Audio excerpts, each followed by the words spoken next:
That's to me great filmmaking, where you're not sort of just saying, this is my message and being pretentious about it. You're telling a story first and foremost. You're entertaining people, but then there's depth beneath it, you know?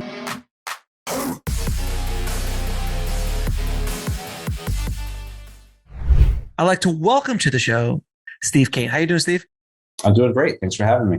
Thanks for coming on the show, man. I'm excited to get in the weeds with you about your process and that new little show the new show little thing that you put out there. It's just a little indie thing I've been working on. Yeah. You a little indie thing, I think, called Hey something. Sure, something here. Something wow, like look at that. Yes, nice. Yes, for an indie production, that's not bad for a maquette. No, you do a little of this with some fake background. Is that 3D printed? That's nice. Yeah, exactly. Yeah. So Steve, you've had a varied career. Let's go back to the beginning, man. How did you get started and why did you get started in this insanity? Well, it's funny. I'm from New Jersey and southern New Jersey suburbs. And I think like most kids, who get into movies, the love affair starts early, right? So I just loved going to the movies as a kid. I would go to parents would just drop me off at the mall and I would just go and see any movie that was playing. I would come in the middle of the movie and then stay for the changeover and watch the beginning of it. I'd watch them over and over again. And I had my cinema paradiso moments where I just look at the light coming through the window and think, how is that magic happening? And what does it mean when someone says written by? It just didn't make sense to me. So, as I got older, I got more interested in it. I just started watching everything I could. VHSs were becoming a thing. I'm that old where they became a thing. Otherwise, I would go to the library and watch movies. And I watched like the Michael York Three Musketeers movie over and over again. And then I discovered The Godfather. I remember the first time I saw the Michael shooting the Salazzo in the restaurant. I was, 13 or something, watching at home by myself, after school. And I wish I could have that experience again for the first time seeing it, because that's that moment. And jumping ahead, when I was in film school, I remember Walter Murch was going to come talk to us about film design, editing, sound. And I said, I want to ask him about that shooting scene, because there's this great elevated train sound that just fills the soundtrack, even though you never see the train. Mm-hmm. And the first thing he said when he came in was, I want to talk about a thing I call Michael's scream. And he said that train was the sound of Michael's soul screaming out, So anyway, my love film started early. And then I had a great teacher in high school who was an English teacher, but also taught film appreciation. So, we're reading James Joyce in third period and then watching Lestrada or Ingmar Bergman's Shame in fifth period. So I made little films with my friends, on Super 8 cameras or Video 8 cameras. Then I went to college and just studied literature and French, but I knew I was always going to go into movies. So after college, I went to film school at USC, and I got 3 years just to live and breathe movies. And while I was there, I did like an internship at the Cannes Film Festival, met all these amazing people, met Robert Altman. I think I said, nice to meet you. And he said, get out of my way. But nonetheless, I met him. It wasn't a deep conversation. It wasn't a deep. We didn't talk cinema like I wanted to. Exactly. But that doesn't mean I'm not still borrowing from him every chance I get. Of course. And then I met Oliver Stone. I met his assistant, and I got a chance to be his intern during Natural Born Killers. Oh, wow. Again, I think it was more impactful in my life than it was in his. But, again, just as a kid, you grow up watching these movies, and then you get to work with these guys and work around these people, And then I got to just be on sets and studio lots and meet real working filmmakers, and just got that thrill of being part of the process of filmmaking. Then I made a student film, and and the rest is history, as they say. Yeah. No, I have to ask you, man, what was it like being on set of Natural Born Killers, man? Like, that's one of my honestly, it's one of my favorite Stone films, and that we had him on the show, and I had the pleasure of talking to him, but I remember I was in film school when Natural Born Killers would come out, and I had the sound designer came to talk to the whole school. Oh, cool. And they showed us the first 10 minutes of Natural Born Killer. Yeah. Before anybody else had seen it. And we were just like, oh, but like the whole, like the diner scene when the finger falls off and it's like the dropping. And I was just like, so what was it like, being well, I have to say, I was never on set. I was there during the prep, which is actually, to me, even more exciting, because I drive around Woody Harrelson and Robert Downey Jr., take him to the gun range and learn how to use the weapons, met Dale Dye and those guys. But also, he would be working on research. So he would send, the intern out to get things. So literally he was watching Clockwork Orange over and over again. He was reading certain books. I was like there just delivering those kinds of things and trying to get a sense of how his mind worked as he built the thing. Mm-hmm. I was able to be around as they were rehearsing. Again, I'm like Rosencrantz and Guildenstern. I'm sort of on the edges of what's really happening. But now when I have interns and assistants and stuff, I always try to include them as much as I can because I know how exciting it is to learn. Sure. And to sort of take away some of the mystery of it and let them see how it's actually just people working very hard. And for all of Oliver's, reputation as, it's a mad genius, he worked really hard. Everything was built, from the ground up. And so it was fascinating. And, collating the scripts and seeing the revisions coming in. So, yeah, just amazing. I've been really fortunate because I've ended up working for some big name directors, first as an intern, then as a partner. I made the student film at SC, which was sort of my homage to my homage to The Godfather. It was The Godfather's driver, basically. It's like a 20-minute version. Imagine that little storyline about this young kid, low-level hood, who thinks he can make his bones, and achieve his life dreams by whacking a rival mob boss for his bosses. And he gets everything he wants, and it destroys it, and it's all set at the symphony. So it's got this great music playing, and it was like all my influences were coming into one place. And then James Cameron saw the film, or his people did, and showed it to him. And he took me under his wing for a short time. We talked about making my short into a feature, but ended up doing something else altogether. In fact, while John Sayles was writing a script for him, he hired me and a friend of mine to write a movie for him. I was like 26 years old. He sent me to Moscow for a month to do research on the Russian mafia. And this was like the time when Yeltsin was in power and Russia was the wild, wild east. It was opening up to all kinds of crime. It was the formation of the oligarchs and that whole thing. And I was there for all of it, in Moscow for a month. And while he was making Titanic, I was writing the movie. Titanic, sort of his little indie film, sort of took off as well. So the film never got made, but it was exciting. And then, I wrote a bunch of more feature scripts that got bought but didn't get made, which is sort of par for the course.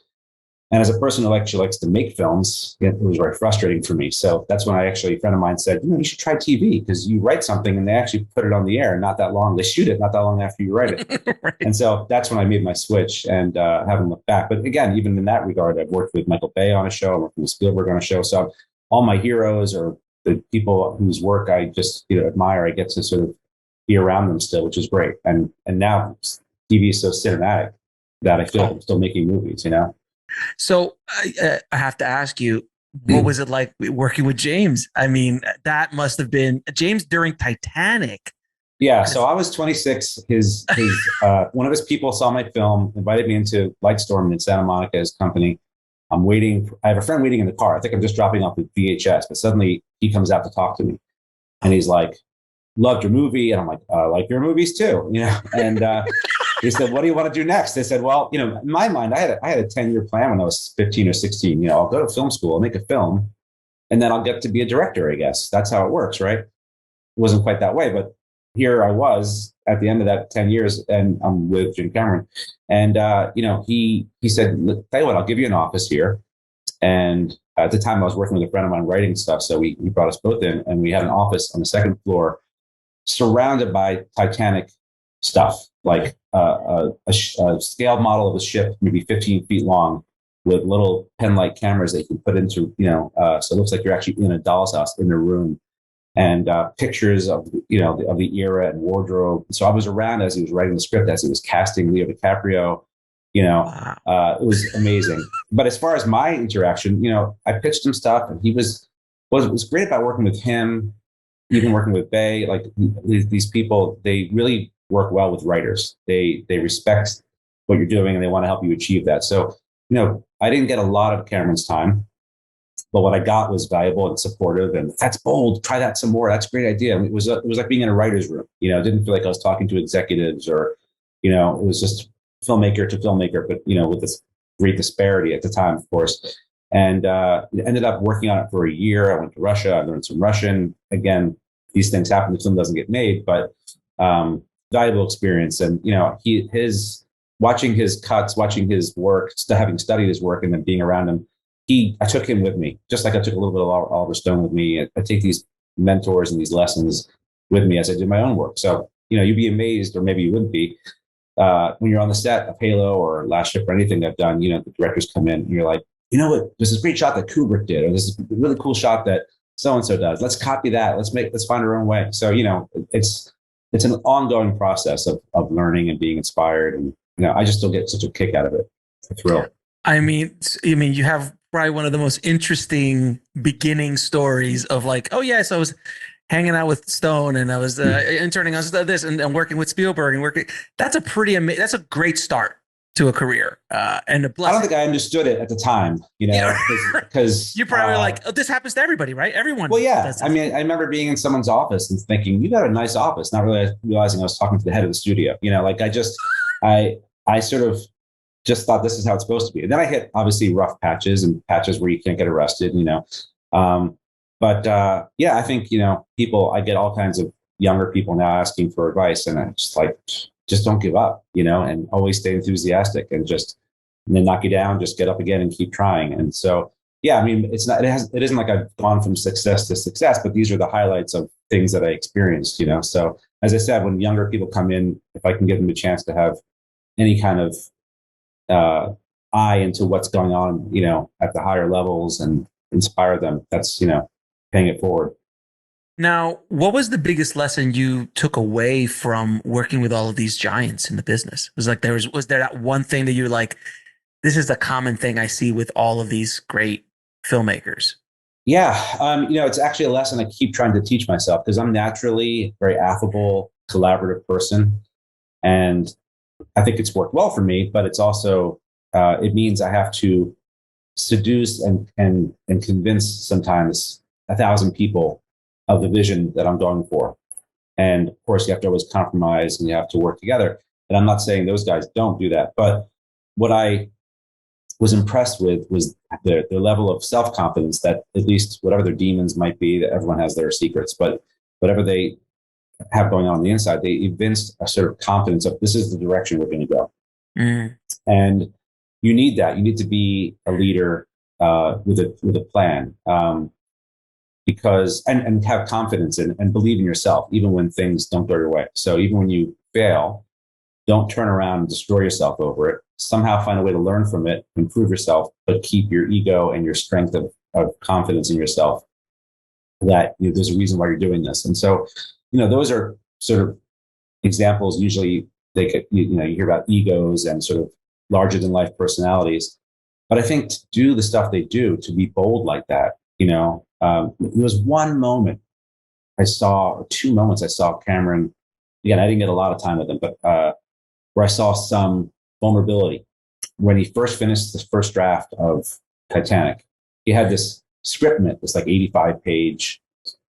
His famous scriptment. Yeah.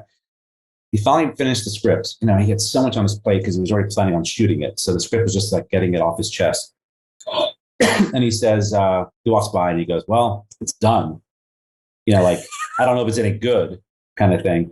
And, he was struggling with it. And, it's nice to see that kind of human side. But at the same time, he put his career and his own money on the line to make that film because he believed in it. And he got, hundreds of people to go along with it and to finance it and to make that come true. And it could have fallen on his face. Instead, you have this 3-hour movie that kids are coming and watching 3-4 times, and I think it takes that sort of conviction, that strength of conviction. Obviously, you have to back it up with talent and back it up with the hard work it takes. Just having all ego and no talent doesn't get you very far.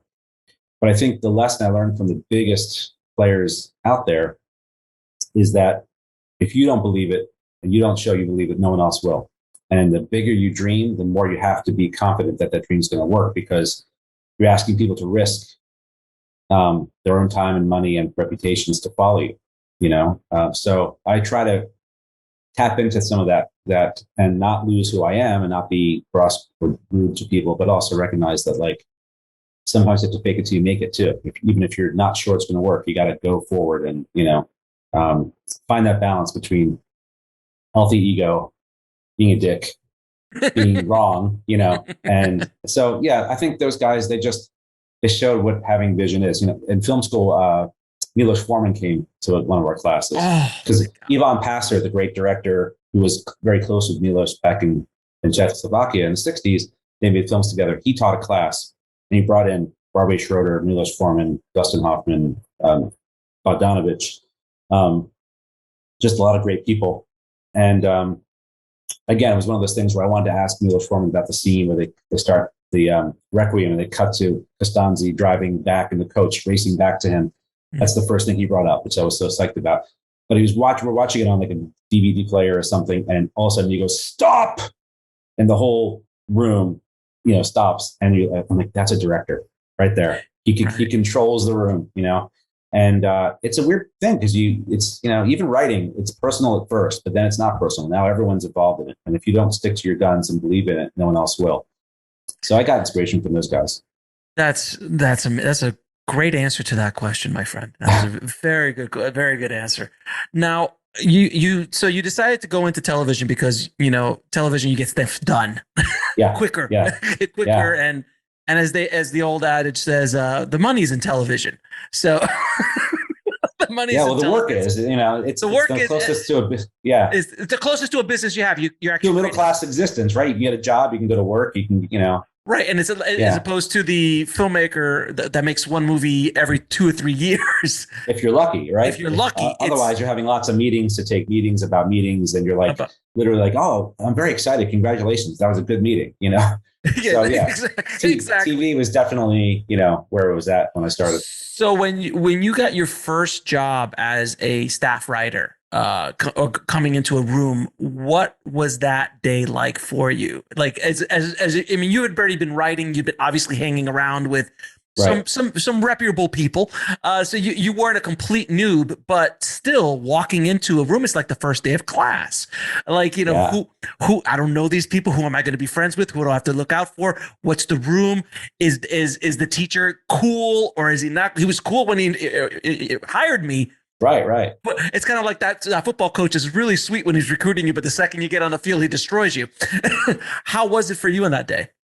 Well, that's a really good question, because actually everything I just told you about finding a healthy ego and sticking to your guns goes out the window when you're a staff writer in a TV show. You realize your job is to make the boss happy, to tell their story with them, to contribute, but to recognize your place. And coming out of independent film, coming out of features, I was ready to just be like, this is what we should do, blah, blah, blah. And Joel Wyman, who's a great writer and showrunner, he gave me my first job on a show called Keen Eddie. It was a very short-lived show, which I think just got a bad time slot, frankly.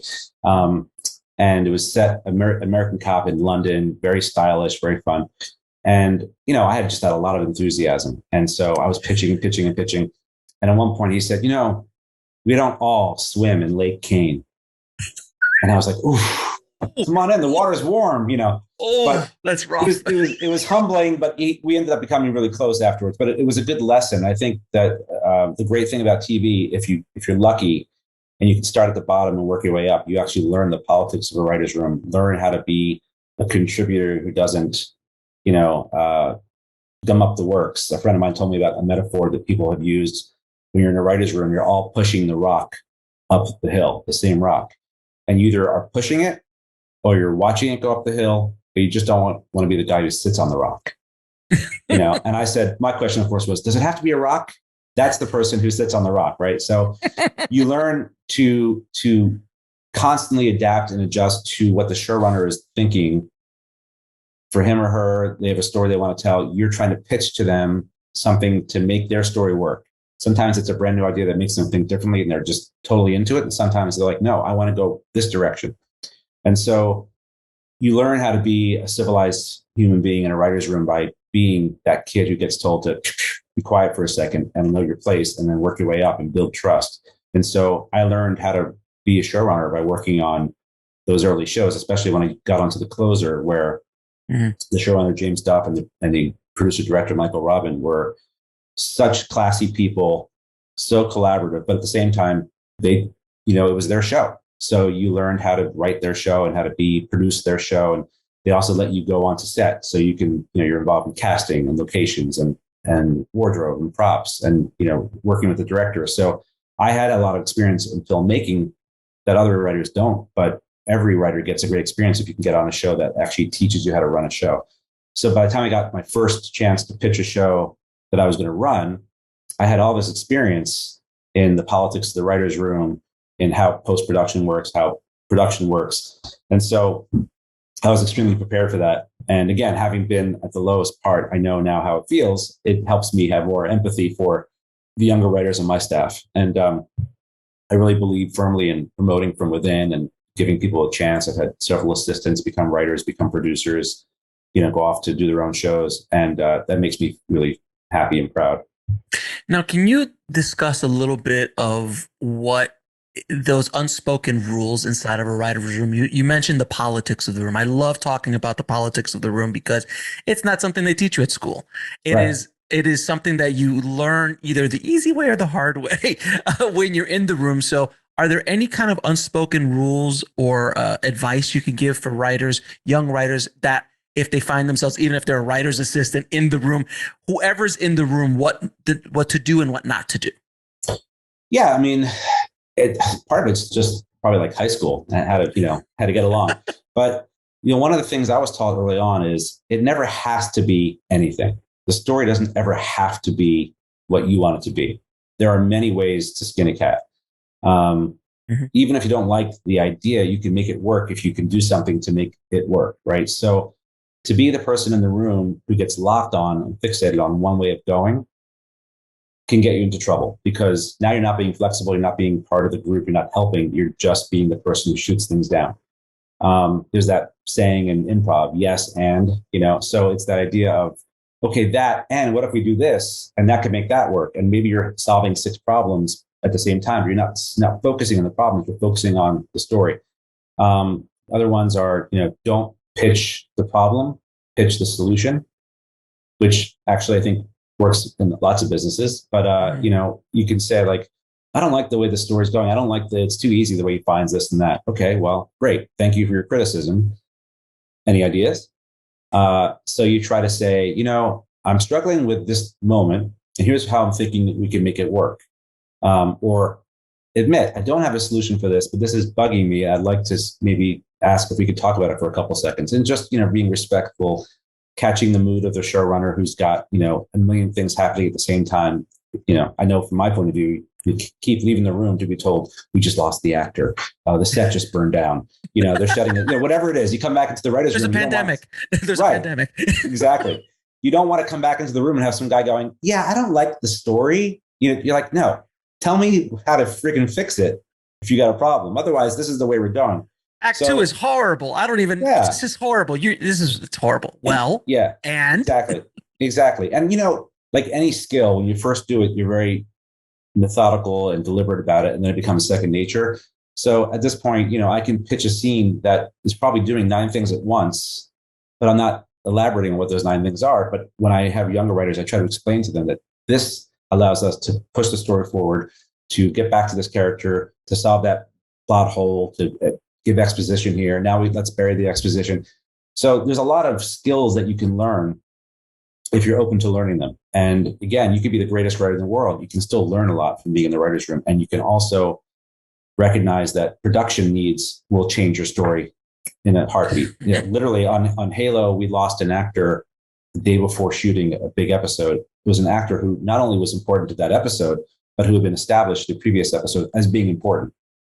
And I didn't have to think about what to do. I had all this experience behind me. I thought about it, but I didn't have to curl up in a ball and die. I quickly rewrote 35% of the script and brought in a character who had smaller part and made them bigger. And I think actually the script ended up being better as a result. But I think that's the thing, is if you're a newer writer, you might just collapse. Like, oh, I guess we can't shoot. I guess we got to shut down. Like, the show must go on, right? No. I think if you keep your eyes open and you just watch the people with more experience do their job, you learn from it, and then pretty soon, like I used to be on sets early where we'd shoot the whole scene. The director would turn to me and look at me and I'd be like, yeah, looks good. Yeah, sure. And for the most part it did. And then we'd walk away and I'd say things like, gee, I wonder if we should have done X, Y, Z, or this and that. And the director would look at me and be like, why didn't you tell me? I'm like, well, I don't know. I didn't want to, get in the way. I was so nervous about like being obtrusive. And so I had to learn how to, stand up early and make these notes. But that's what you get from experience, because then you get to the place where you have confidence in yourself and you go, guys, I think we should do another take, and here's why. Right. And that takes, some people come with lots of arrogance and confidence early. Some have to develop it with experience. But I think a lot of people now sell shows off the bat and they have no experience working in TV and they become a showrunner. And I think they're better served if they've had more experience with the politics of the room, with the way politics of the studio, politics of notes and exactly everything, all of it. Exactly. And to be that showrunner, you do have to be, as I was saying about those big directors I worked for, you have to be 100% confident in what you're doing. You have to be a cheerleader for your show. You have to be able to get people to go, that's the way we're going to go. On The Last Ship, which was a huge Navy show, I had, Michael Bay was my partner. He had a lot of experience being, working with the Navy and stuff, but he wasn't involved on a day-to-day basis after the first season. And so there were times when I needed to get the Navy to give me the entire, Marine so you actually squad. had the Navy working with you. We shot on a ship for 2-3 weeks every season, to all the exterior stuff. We had Navy people in the writer's room sometimes. We had them on call if I needed a Navy subject matter expert on any subject, Navy SEAL, a flyer, a submariner, anything. I could call them up and get their help. And we got assets from them, and they were very nervous because they said, this is Hollywood. We don't want you guys to show us in a negative light, because why are we going to bother giving you any support? Of course. And I said to them and they didn't trust me whatsoever, rightly so, it's Hollywood. And I said to them, guys, look, this is not going to be a commercial for the Navy, but if you let me do my job, it'll be the best commercial for you guys ever, because we're going to show you guys, we're going to test all your values. Honor, courage, and commitment, the way you guys work. We're going to forge the strongest steel in fire. It's going to come out even stronger. We're going to test those values, right? So we're not going to make you guys perfect, but we're going to come out on top. And once they saw that that's what the show was doing, because it was set during a global pandemic, and it was, these guys trying about. Yeah, but they were trying to be heroes, but they were also human beings. And by the third or fourth season, even the second season, they were like, what else can we give you? But I'd have to walk into the room and convince the, Marine commandant that I need to get access to a beach landing. I want to do Saving Private Ryan on TV at the end of my series. And I want to shoot a, Marine storming the beaches of Camp Pendleton in an exercise, And so they gave us full access. We showed that up there with 12 cameras and drones and GoPros, filmed an entire beach landing, and then went back there 6 months later with our actors when I was directing it. And they still brought in, hovercrafts and stuff for us. And we shot this amazing sequence that it looks like a $100 million movie, just because of the stuff we had. But again, that took being able to look them in the eyes with confidence and say, this is going to be great. This is going to be really great. And they have to buy it. And they have to buy it. Yeah. Yeah. So it's, but again, that confidence doesn't come from just blind arrogance. It comes from, having done the homework, but you still have to present it in a way that makes them feel confident. So I was going to ask you about The Last Ship, because it was a pretty awesome show, man, and it was it was so big for television. It's a fairly large looking show, and now I know why, because I didn't like. There's no way a TNT show is going to. I mean, I get Top Gun's going to get it. I get that. Michael Bay's going to get it for his movie. That I get. I didn't think that. I thought it was, they make it a decommissioned ship. I didn't know the Navy was actively working with you. So that explains a lot. But so January 2020 there hits, and you're going, oh God, because you just spent 4 years prior, or a couple years, I think, when it ended, in 2018? Ended in end of 17, beginning of 18, yeah. Something like that. So then you had 2 years. Yeah. Right. So for a 5-year run, and then you stayed in that 5-year run in the mind of a pandemic. So when pandemic actually hit, what was your reaction internally? Like, because you knew things about pandemics that most people walk in the streets didn't, because you had to do the research to write all the shows and so on. So what was that like for you, just as am I going to get up today? Yeah. Well, first of all, the Last Ship, you should know, it started with Michael Wright, who ran TNT at the time, who's a brilliant programmer and brilliant studio network head. And he talked to Michael Bay and had this book called The Last Ship. It said, this would be a great Michael Bay show. We want to pair it with Spielberg's Falling Skies and Sunday night, big movie night kind of thing. And Bay's people found a writer, Hank Steinberg, who I grew up with, who came to me and said, this is your cup of tea. Will you come on board? And I said, okay, but the book is about a nuclear holocaust, which is obviously still timely, but it felt very dated. It was very 80s, Right. And I said, what scares me more is pandemics. And I said, can I change it? And he said, sure. So he, came up with this whole thing. And I cold called a bunch of virologists who all said, this is our worst nightmare. And we started talking. Then we built this virus. And we talked about the effects on society as well. I don't think I got some of the craziness that came out of the pandemic in our second or third season. But was there a scene of toilet paper hoarding? There was no hoarding of toilet paper because we were with the Navy ship at the time. True. That's true. But they did loot a defunct cruise ship with a bunch of dead people on it. And they had to get, a grub grab, get all the food they can get and, and get out. So, so I was very aware of pandemics and had a lot of conversations. So I remember being on the set in Hungary. We were in some Boy Scout camp shooting a sequence and people were talking about this virus. They said, I heard it's in Italy. It might come to Austria. They think it's going to come here. And I said, guys, we're going home soon. We're going home soon. They said, what do you mean? I said, it's going to be here. And what I'm reading about, this is serious. And sure enough, 2 weeks later, we took our 2-week hiatus, which lasted 6 months. And I called home and I said, I'm coming home. And this is going to sound weird, but you should go out and buy toilet paper, staples, water. Buy toilet paper, because people are going to think that they're going to run out and they're going to start to hoard it. So you might as well do it too. You can't fight it. And right. So I came home and hunkered down for 6 months and talked to my virologist friends who told me, there's going to be an mRNA vaccine, in 6 months. It's going to be this and this and that. And I sort of followed what they were talking about. One thing that I thought would be worse, but seems to have crept up over the last, 6 to 8 months is the supply chain stuff. I thought it would have been more instantaneous, but not a lot of people didn't get sick or didn't take the shots and didn't stop working. But the idea that the supply chain is still messed up, it's a natural recurrence. But what's fascinating is the way your mind shifts to a new reality. And during a pandemic, we obviously had a much worse pandemic in the show, so we shifted people's minds more. But it's it was. I was sad to be right about that. Oh, good Lord. Yeah. But even now, I watched the first episode of Halo, and I watched it at Austin at the film festival, and actually made me cry because it reminded me of Ukraine. Obviously, this is fiction. Sure. This is not as serious as Ukraine, but people being slaughtered by an enemy that they can't control. Like suddenly, I started to see residences. And I started kind of thinking about as you get older, I think these things, they don't feel like make believe anymore. They feel like possibilities of life, and it's frightening.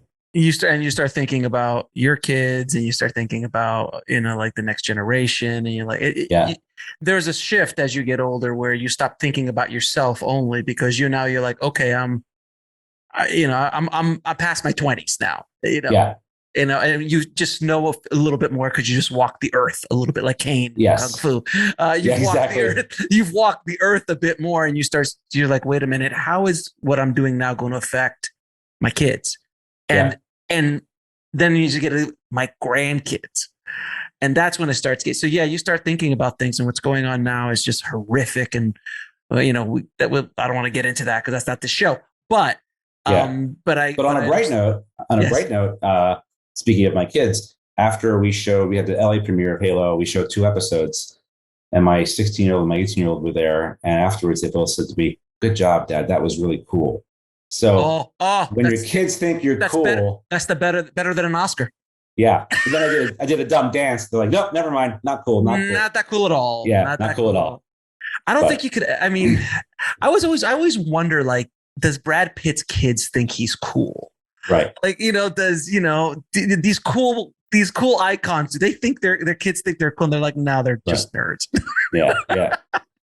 Now, is there something that you wish you were told at the beginning of your career, that if you could go back in time and go, there's this one thing that I wish I would have told myself, or I wish someone would have told me? Yeah, I think I've told this to younger people. I was so single-minded and fixated on making it in the business and being a director and being a writer and filmmaker, like the ones I admired. And I was stubborn about that. So a couple things as a result, I stopped enjoying the day-to-day.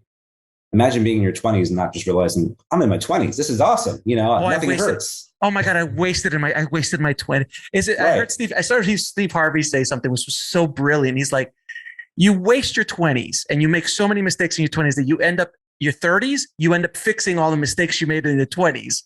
Yeah. But if you would have, and then the 40s, you start doing the things that you should have been doing in your 30s. Right. But because of your 20s, you screwed up. I was like, that's fairly brilliant. I remember being turning 25 and being depressed with my, and saying, Orson Welles made Citizen Kane at 25. Oh, we all do. You know what I mean? Oh, no. Such a cliche, right?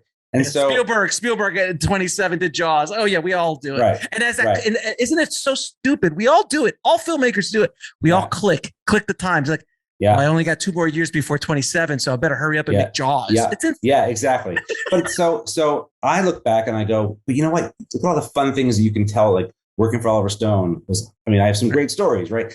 All these experiences, appreciating them now and saying, I wish I actually enjoyed them more when I was going through them. The other thing is, as I said about being flexible, was, for a while, if I wasn't making feature films that I was writing and directing, I wasn't doing anything else.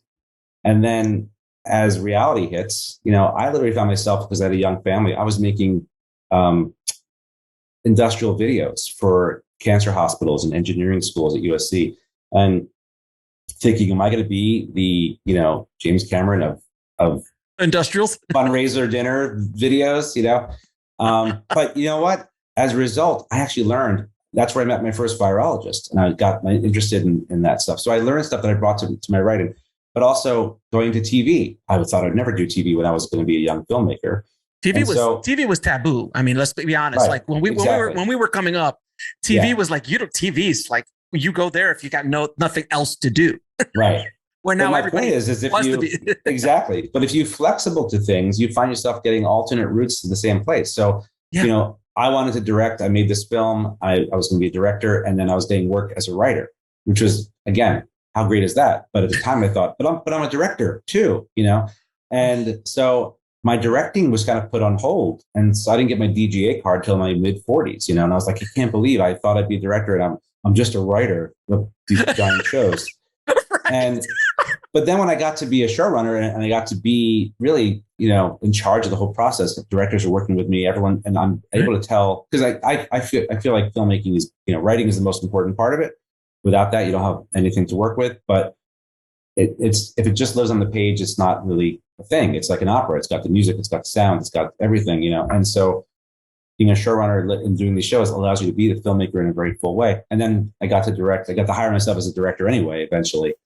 On The Last Ship. So, and a little bit on Halo. So, I think I tell younger people, don't sweat it. Don't take yourself too seriously. Enjoy what you're doing now. Never lose focus on what you want to do, but recognize that there's many ways to get there, and go with the flow. Go with follow your bliss. All those cliches are all true. Go with what makes you happy and you're enjoying it. And I still get a thrill walking onto a set.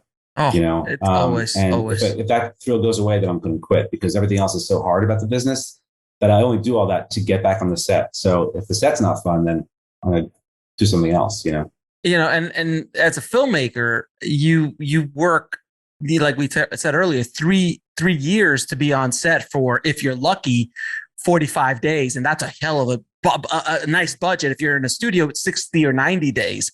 Right. But you spend most of your life chasing the ability to be on set.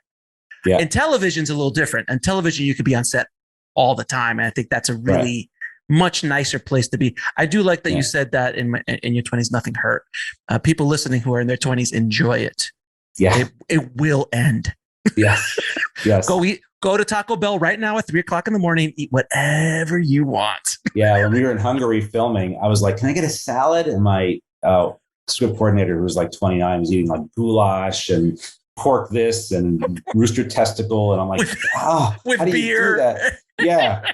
I'm like, no, I have to get up in the morning. I gotta, give me some seltzer water, Oh, now it's the two old fogies talking now about Sorry, my sciatica. Oh. Listen, not to betray confidences, but I did have to buy orthotics for Oliver Stone for his shoes. So, hey, listen. That is some of the most key to directing. Key to directing and a Steadicam operator. Good shoes.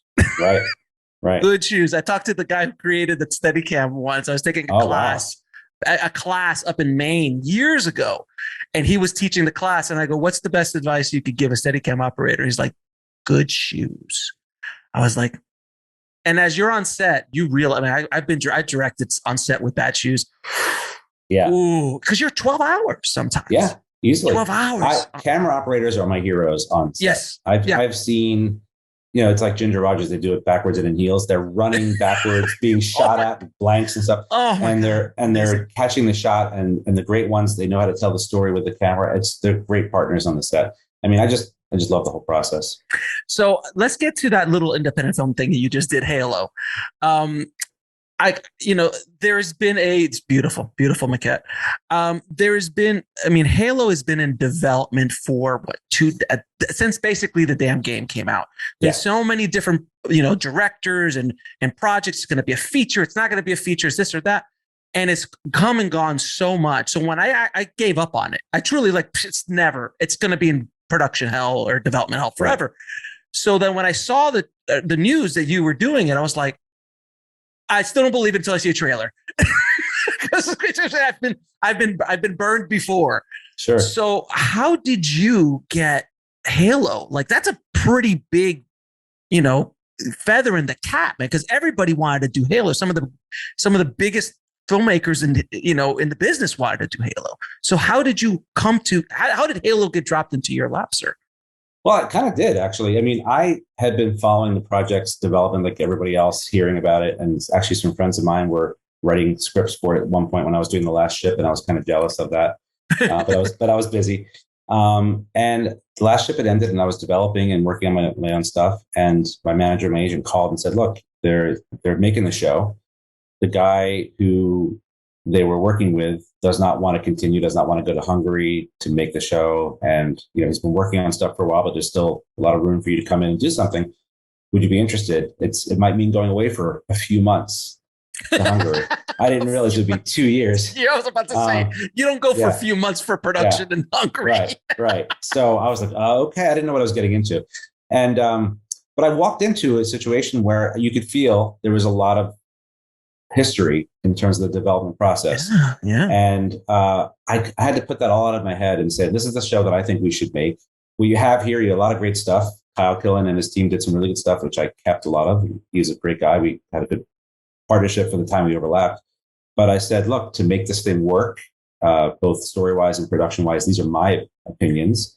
But again, I had to show, everyone that this is the way to go. And it was hard because there's a lot of money at stake, a lot of people involved, a lot of pressure, and everyone really wanted this to be great, especially, of course, the people at 343 whose baby Halo is. They wanted to make sure they didn't disappoint the loyal fan base, that they also expanded their fan base. It was a lot of, I felt for all of them that it was an impossible situation. And I have to ask, I have to stop for a second. How did you deal with the pressure of dealing with such a huge character like Master Chief, the franchise, the budget? I don't even know what the budget is, but I know it was fairly disgusting.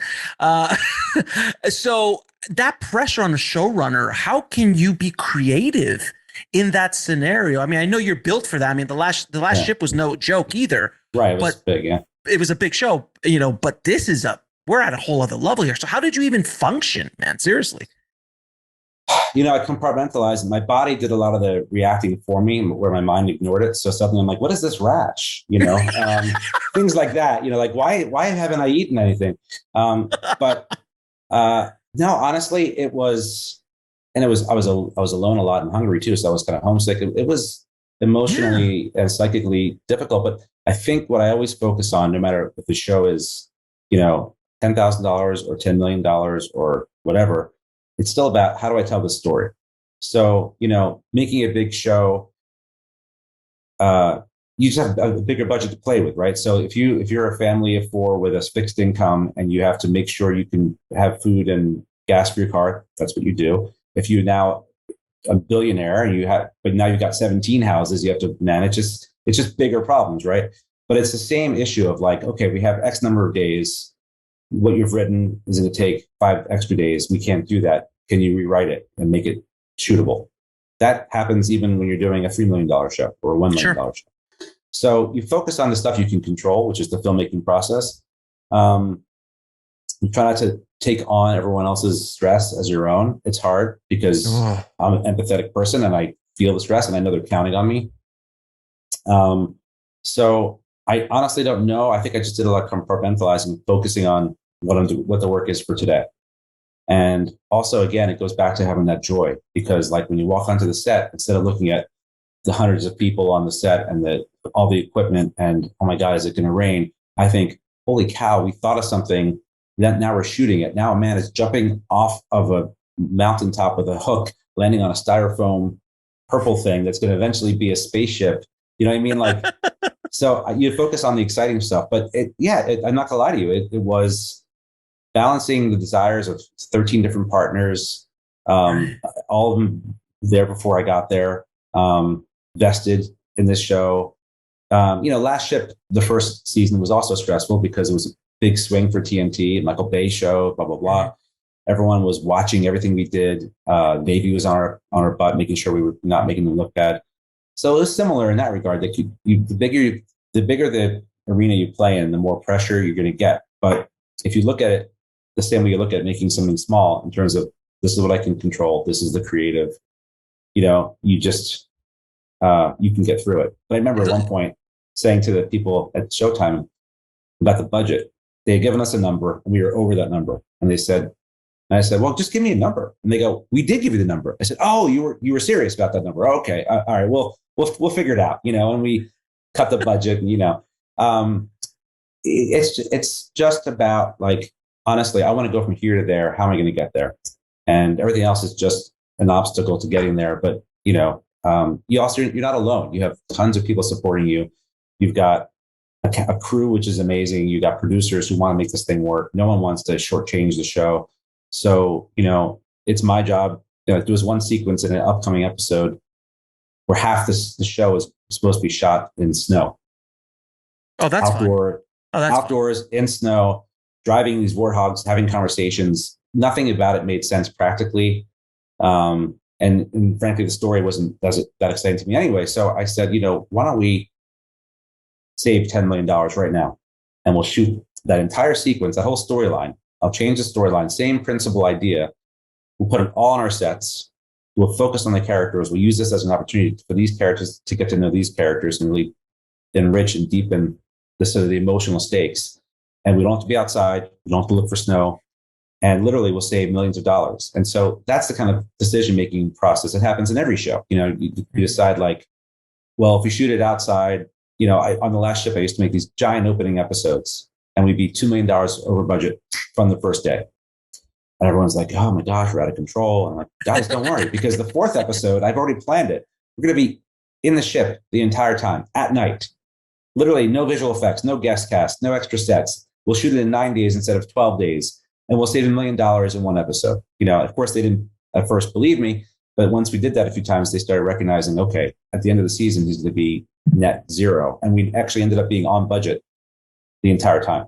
So you have to think nimbly and be on your feet and just let the pressure excite you and not crush you.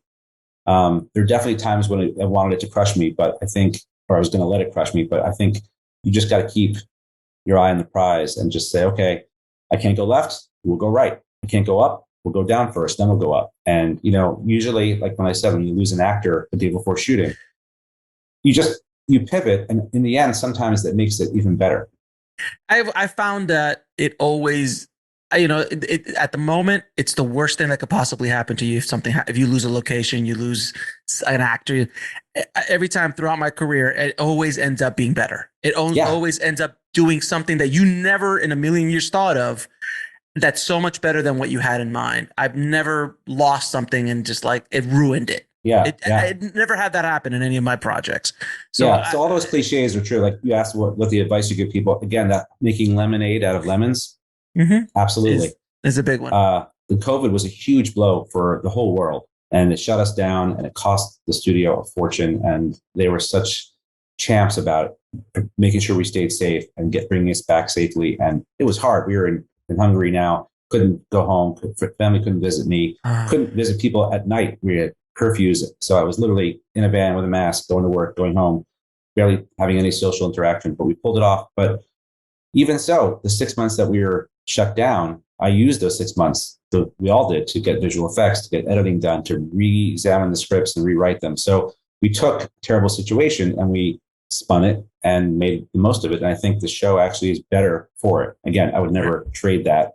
I'd rather have no COVID, but sure, of course. If you take the bad things and let them crush you, then you get nothing out of those bad things. If you take the bad things and spin them around to something positive, then at least you've made lemonade. Yeah, there's no question about it. I always find it that when I sat down with with a script of mine with the first AD, a really seasoned first AD from like he's been doing, work with Fincher and all these kind of crazy people, and he's sitting there and he's looking at it and he's like, does this have to be at night? Yeah. Why is this at dawn? Right. Why is this at dusk? You need and those little tricks, the budgetary things, because as a writer, you're just like, it's going to look so good at sunset. Yeah. Sure it will, but you've got 15 minutes. Yeah, exactly. Unless you're on The Mandalorian, then you have a sunset all day. But unless you're just from the screen. Yeah. But other than that, yeah. So those little tips that they don't teach you those things. That's just practical everyday stuff. So that's what you were saying. Like, let's take all the snow, like, the rain. Why is it raining? Does it need to rain? Do we need to have rain? Right. That's going to add, so much money to the budget. On the last ship, we decided season 4, we've never had any storms at sea. That's ridiculous. We're a ship at sea. Yeah. So we wrote the storm episode and we planned it 6 months in advance. We were looking for footage of storms to be able to use for CG. We were retrofitting the ship to make it be able to water capable. And you plan for it, but you don't just go like rain. You have to go, okay, we're having a meeting today. We're talking about rain. Rain 6 months from now. And I think the other lesson for young writers is you can write anything you want when it's on spec. But when everything you write, some department head is highlighting it and they're going to try to get you what you want. So I've been on sets where they say, we're having a tough time getting sharks. I was like, what's that? They said, yeah, you said that sharks. I said, oh no, I was just writing that. It's fine. You don't need sharks. They're like, okay, cancel the shark wrangler, cancel the shark wrangler. Yeah. I told our visual effects guy in the last ship, I had written that I wanted to show the enemy was badass. And that as they were being fired at, they were like acrobatically diving out of the way. So I wrote Matrix style, meaning like ballet. Bullet time. Suddenly we're having bullet time conversations. And I'm like, I'm so sorry. I hope you didn't spend any money on this. So even as a showrunner, I was making those mistakes. So the point is that everything you write has to have a reason, and you're better off not writing something and letting let's say the wardrobe department come to you and say, what were you thinking about for the scene? Or here's what I was thinking having read the scene. But if you write, she's in a purple muumuu, they're going to go get a purple muumuu. Yeah. And if you were kidding, or you really weren't thinking, you're just making it look pretty on the page, then, you're going to cause people a lot of work. So that's the thing is, especially when you're a young writer, you think no one cares about your stuff. But guess what? When you're on staff, even if you're the lowest person on staff, you write a script, it gets to the set, it's the Bible. Now, every department is going to make what you wrote come true, which is why you got to be appreciative of them. You got to be collaborative with them. You got to be smiling and thankful at them. And you have to respect them and their time because they're trying to make your dreams come true. The guy pushing the dolly doesn't always have the same, like look at me on the screen. They're just pushing a dolly for the day. The good ones do. They take pride in it. They only take pride in it is if you welcome them into the process. So if you embrace your camera team, embrace your electricians and say, we're all going to make this amazing show together, then you get better work from them and happier people. Right. And I think I'm going to get that. I'm going to get what you said on a t-shirt, cancel the shark wrangler. I think that's That's a great crew T-shirt. Yeah, we actually had a cricket wrangler on the last ship at one point. And I actually was so lucky because I at the time, and still my son was obsessed with his lizards. I was always buying crickets for him. Sure. And I learned you don't want to buy the large crickets because they're the ones that make all the noise. The medium and small don't croak or whatever the word is. They don't make that noise. So of course you're on the movie set, you don't want to have noise. So I said, no, they have to be medium crickets because the large ones make a lot of noise. I know this because my kid, so those kinds. But we had a cricket wrangler, and after we were done, she had to collect all 1,000 of them, make sure that they were all okay, and they all got their their per diem. Exactly, they're per diem. Yeah, I think a few of them may have gotten didn't quite make it. But, a couple of yeah. I mean, no, of course they all made it. No crickets were harmed in the making of your show, sir. None. They were stunt crickets, so they were fine. They were stunt crickets, okay? Yeah. Made out of little styrofoam. It was amazing. Exactly. Hollywood magic. So was there a day, and I know the answer is yes, but I'm going to ask it anyway. Is there a day on Halo that the entire world came crashing down around you and you said, oh my God, what the hell am I doing? This entire thing is going to go down in smoke. I know we've already talked about losing the actor, but is there another moment? Yeah. And was it every day? Well, yeah. I don't think I ever had an experience where I said the whole thing is going to come down crashing. There were times where I thought there's just too much to do right now, because what happened was by the time I came on board, the train was already speeding out of the station. So they were sort of building and looking for locations based on old material that I was going to be changing. So I had to keep giving them new drafts. Like the story that got out, that I said glibly one day, I did 265 drafts, which I did. But that was because literally I would get to work on Monday and the producer would say, we need another draft for props or for locations to start their work. So I'd crank out another draft in 24 hours and get it just for that department, and I'd say, it's not done yet. It's just enough. But I had to get every script ready at the same time. So I was working on 1 and then 2 and then 3, 4 and then 5 and then 9 and then 7. And then, so I was constantly having to shift gears, remember where I was in the season and deliver, because production needed the lead time to be able to prep for whatever I was doing. So again, that's also where the COVID break helped a little bit, where we could do some planning. But so I think every day it felt like you're being chased by an avalanche. That's a great analogy. I love that. But at the end, when you kind of get to the bottom, you kind of go, and it goes right by. You're like, it wasn't so bad, But look, I'm still mixing shows as we speak, and sure. still doing score and visual effects as we speak. And again, if you take it, sorry if you hear the dogs barking. It's all good. It's all good. Yeah. If you can take it day by day and just sort of say, I can only do what I can do. I had some help here once in a while. A writer would come out, producer would come out and help me, but otherwise there was no writing staff once I got to Hungary. So it was literally like just a stack next to me of like, okay, now I have to deal with this. Now, we lost this actor. Okay, let's get to work on that. So the risk for me was I had to show my ass a lot, right? I had to write drafts that weren't perfect, that weren't great, because I needed to get scripts out for production. So you never want to show work that you don't feel is ready, but you had no choice. So what would happen was you do it, and then you get like notes and criticisms and stuff, and go, I know, guys, it was just a temporary thing, so I can get the art department going, or so I can get casting going, or like I would get calls. Can you give me some audition sides for episode 8? I'm like, but I haven't written episode 8 yet, so I have to write scenes for episode 8 just to give it to you, that kind of stuff. So it was. It was a lot, but again, it was so absurd that I just sort of had to laugh. But in the end, like I said, I had a really strong idea of what I wanted the show to be. And I tried to stick to that every single day. And I think, I'm really proud of the season. I think we stick the landing, it comes out, and we didn't get buried by the avalanche. But, there were some hilarious things. We built giant sets that we ended up going, I don't think we're even going to use that now, stuff like that. That's lots of lessons learned, certainly ways to save money next season and other stuff like that. But any first year show is like that. The Last Ship was no different. It was, craziness. How are we going to shoot on a ship? How are we going to do this? And, But it just sounds like you said the train left. So you were like thrown into a machine, a giant machine that was already moving and was going to keep going no matter what. You were just tossed into the gears and you're just trying to oil things up and try to keep things going. And no, guys, not east. We're going west. We got to move the whole ship over. And the metaphor I had was that it was like a train speeding with no tracks in front. So I had to keep throwing down the track to keep us from crashing. But yeah, your metaphor is perfect. That's how it. It's just it was, and you were the only writer in Hungary.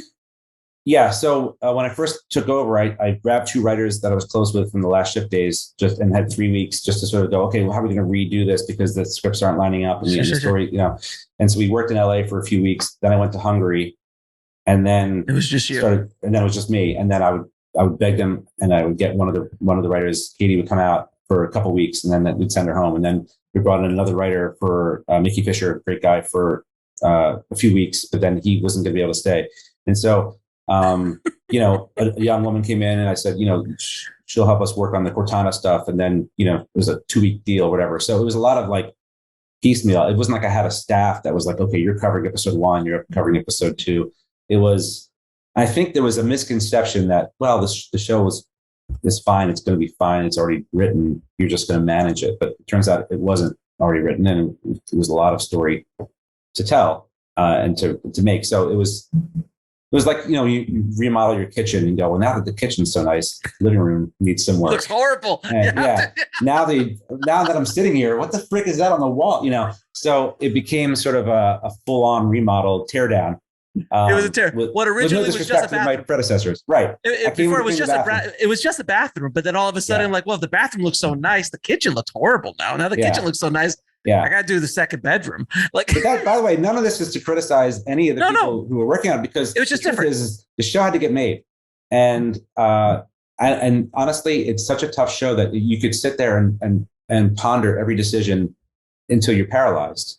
Or you can say, let's just make this show. And I think that in the end, I learned a lot from the stuff that came before me. They learned a lot from the stuff that came before me. We ended up coming up with a story that everyone really liked and got behind. And what was great too was there were still moments where I could surprise myself, where I would go, wait a minute, what if this happens at the end of this episode? That would change the entire story and give me more work to do later on. But like, there were some moments where I was still able to find surprises and joy and epiphanies and things like that. And they even come up now in post-production. But this is not to say that this show was like haphazard or rough and tumble. It was just the nature of making this kind of show. It was a battle from start to finish. But there was always the sense of what we wanted the show to be. It just was getting it there. It was, at the scale was challenging. Oh my God. I can't even imagine that the amount of people that are interested in making sure this is good, the history of the it's kind of like, being given Jurassic Park and it's never been made before, and somebody wanted to make Jurassic Park and it's 1,000 different people and it's been 10 years 15 years trying to make it. I mean, what you've done is pretty gargantuan. A Titanic, no pun intended, event that you were able to put together. And I'm hoping people like it, because, I know there's people who are diehards of the game who are going to say we are too far away. Others are going to say we were slaves to it. Others are going to say something else. Like, it's always our hearts were in the right place. I worked very closely with Microsoft. We tried our best to honor the ethos of the game and the feel of the game while telling a story that's cinematic, that, is different. So you don't just watch the game on TV. And so we try to give rewards to the people who love the lore, and also people who don't know the game at all or the canon can also just enjoy it as a powerful story about humanity's quest to avoid being extinguished by an alien race, So, and then of course, your next show will be Metal Gear. So the next one's going to be 2 people in a room. It's going to be Waiting for Godot, the series. Dinner with Andre. My dinner with Andre. It's my dinner with Andre. Yes, but I'll call Michael Bay and we'll see if we can make it. We can zhuzh it up a little bit. Zhuzh it up a bit. Yeah. I have one last quick question. What do you look for in a writer in a room? Because I know a lot of writers who want to get in a room. What do you personally look for in a writer? The first thing is, can I see myself spending a lot of time in a room with this person? Seriously, like, is this person going to be, a fun person to be around, or at least not a bad person to be around. You don't always know that up front, but that's super important.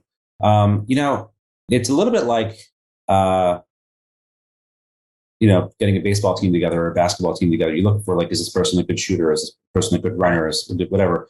And so some people might be like really quiet in the writer's room, which is not great, because the writer's room is where you want ideas to flow. But if there's one person who's quiet and just takes notes, it's not so bad, because it takes, not everyone can talk, right? But if that person is thoughtful and they have one note and it's great, or their scripts are phenomenal. There might be others whose writing isn't perfect or great, maybe takes a lot of rewriting, but they can be trained, they can learn, but they're fantastic in the room because they're always pitching ideas. Like my thing when I was coming up was I would go, what about this? And they'd say no. I'm like, okay, how about this then? And they'd say no. And I'm like, okay, well, what about that? And then eventually I never gave up. So my sort of doggedness is what, people could count on me to sort of always be trying. So I think you look for a balance. You don't want everyone to be a big alpha. You don't want everyone to be sort of the meek one. Ultimately, though, when it comes down to writer for writer, you want someone who has a voice, has an opinion, has a life that's interesting. You want diversity. So you want to have people who come from different walks of life, because that they bring that into the room. It's amazing how you get different perspectives. If you've got people from different socioeconomic, racial, sexual, anything backgrounds, it keeps you from getting into your bubble too much. You don't do it to pander. You don't do it to sort of be woke. You do it because you're trying to tell a full story. And so, like, you want a young person, you want a person with a young family, you want a person with kids in college, you want a person who's retired, a person who's lost stuff. You just want people who can bring their life to your show, and then who have a point of view and a passion for writing and for filmmaking. But yeah, I think ultimately, though, it's really about who do you want to be collaborative with, and who do you think you can work with on a day-to-day basis, and we'll have your back too. The other thing that happens is sometimes you get people who their show didn't sell, so now they're working on your show, and they don't really want to be there, and they're like, they want your job. And they're on the phone with their agent and trying to sell other things while you're like waiting for a script. Like, I want the show to be as important to you as it is to me. I know it's impossible if it's not your show, but I want to feel that way. When I was on The Closer, I gave that show all my attention and, really wanted to make it great, because that's where I was spending my days. And, I think that also you rise up faster that way too. Like, I was talking to a young kid the other day who was wanting to make it, he's interning and stuff. And I said, if you just show the people you're working for that you are the hardest working person, the easiest person to get along with, they'll recognize that. If they're not jerks, they'll recognize that. They'll want to promote you. But if you walk in thinking I deserve better from the very get-go and this is beneath me, you won't. I learned that the hard way, because I did come out of being my own independent film guy, and then suddenly I'm on staffs and I'm being told, we don't all swim in Lake Kane. And once I changed my attitude, I rose really fast. And I had a showrunner. I went from executive story editor to co-executive producer in one season. Wow. And I've done the same thing for other writers I've had on my show. People who started off as staff writers, by the end of the last shift, they were co-EPs, because I could just see it in them. They were dedicated to the show. They were dedicated to working hard and to putting in the hours outside of work. It's so. I think I forget the question, but I think that's the answer. Well, like, best advice I ever got is don't be a dick. Don't be a dick. Yeah. Best advice you could get is don't be a dick. Now I'm going to ask you a couple questions. I ask all of my guests. What advice would you give a filmmaker or screenwriter trying to break into the business today? I would say, there's no excuse these days for not making products that someone can look at, whether it's a script or a short or a play. I think that more and more people want to see people with their own unique voices, and they can teach you the business side of things. They can surround you with people to help you. That's always been the case, but now I think with technology and the internet, it's even more so that you can make your own portfolio and your own world. Right. I think, Steven Soderbergh, have you ever had him on yet? Not yet. I'm trying. I'm trying. Yeah. Steve's I've read a lot of his stuff, and he's busy. He's great. He's busy. I met him briefly after I made an independent film online at the movie theater. He was so nice. But he has a quote in one of his books, which I always think is a good formula for success: talent plus perseverance equals luck. Oh, that's So great. Ooh, that to that's me good. is like, it's like literally, if you gave up too soon, doesn't matter how talented you are, you're done. Right. If you uh, have no talent, but you keep trying, of course, that's going to leave you in a tough place because people don't like your work. But even if you have both those things, you have to get a break. You have to get a lucky break, and I do think you make your own luck.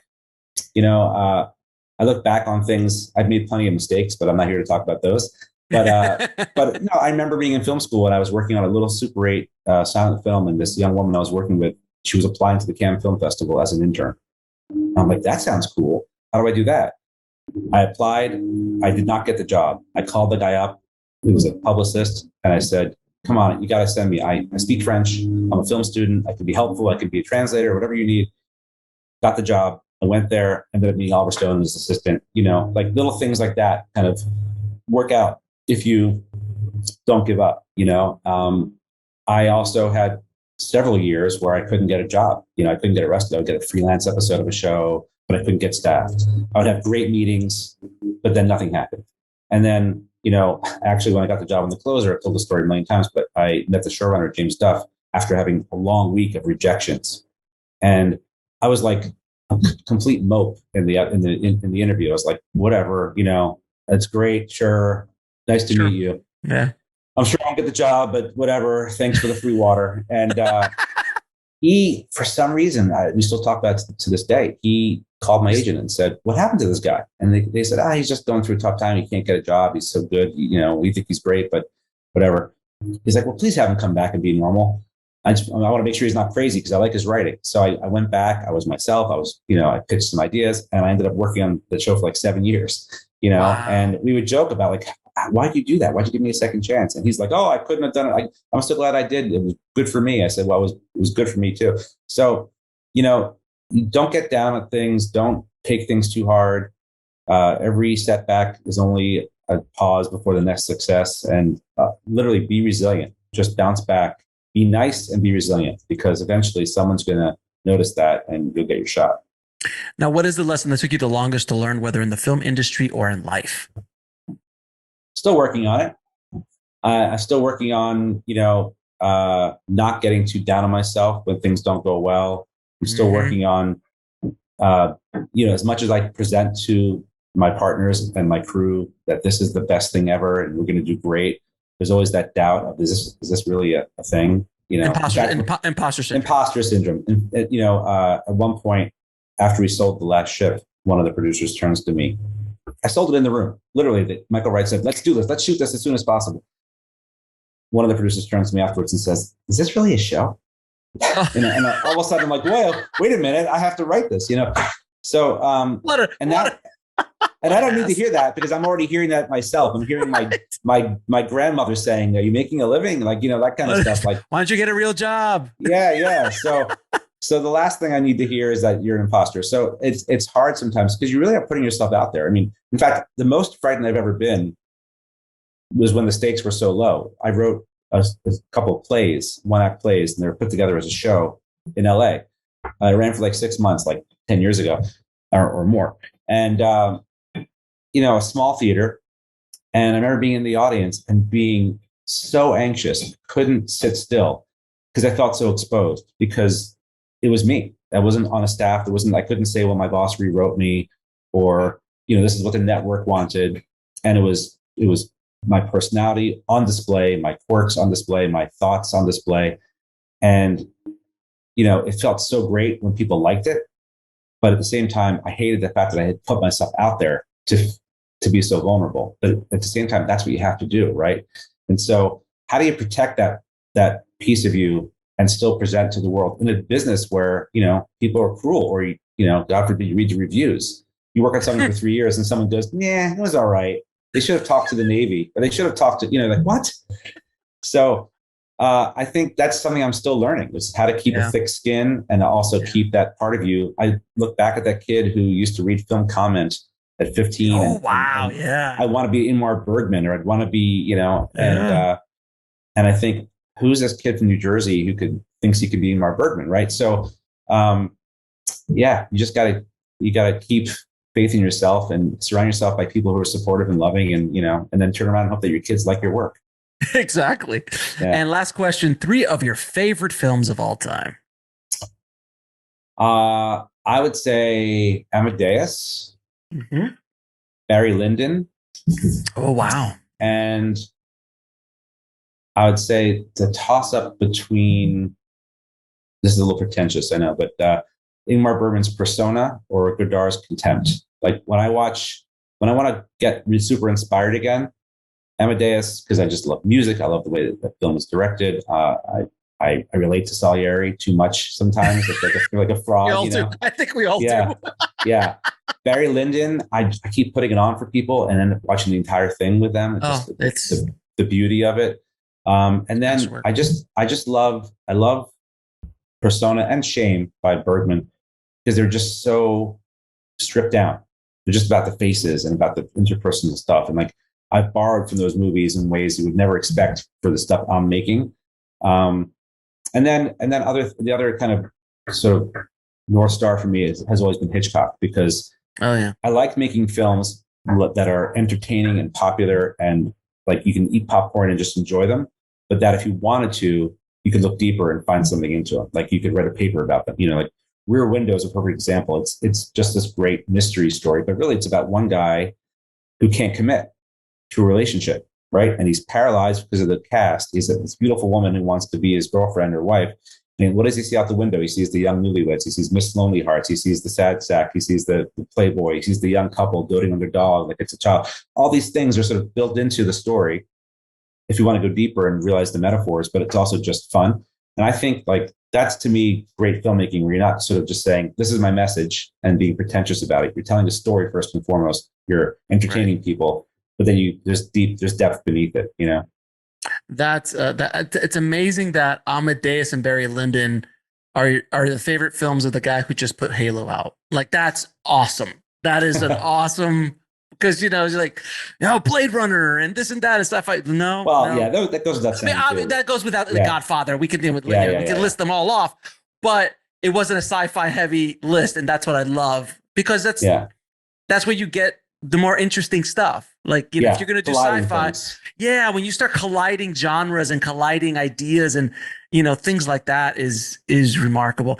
Steve, I also say one more thing. I 2001 has always been one of my favorite films, and I was able to honor it in episode 2 of Halo. I was able to do homage to 2001 by casting Keir Dullea. Oh, wow. Who was such a joy to work with, such a sweet guy. Somewhere I have his autograph from a picture of 2001. But so, yeah, I like to be able to speak to film history. You know, you listen to Spielberg talk about the movies that he references when he makes, you know, Indiana Jones or whatever. It's the same thing. Now we're referencing those people, right? So the next generation. So I'm always trying to honor and pull from those greats, you know. So, and someday some kid is gonna go, Halo. I was watching Halo and I pulled a shot from episode 3, and that's right. So, and I'll say that was an accident. We were running out of light and we had to do something. So, and that's the funny thing. So when I've talked to some of these amazing filmmakers, I'll go, that shot, and they're like, oh God, that was horrible. It's so amazing when you see it from a different perspective. Yeah. Well, Steve, man, we could keep talking forever, but I appreciate you so much for coming on the show. It has been a joy talking to you.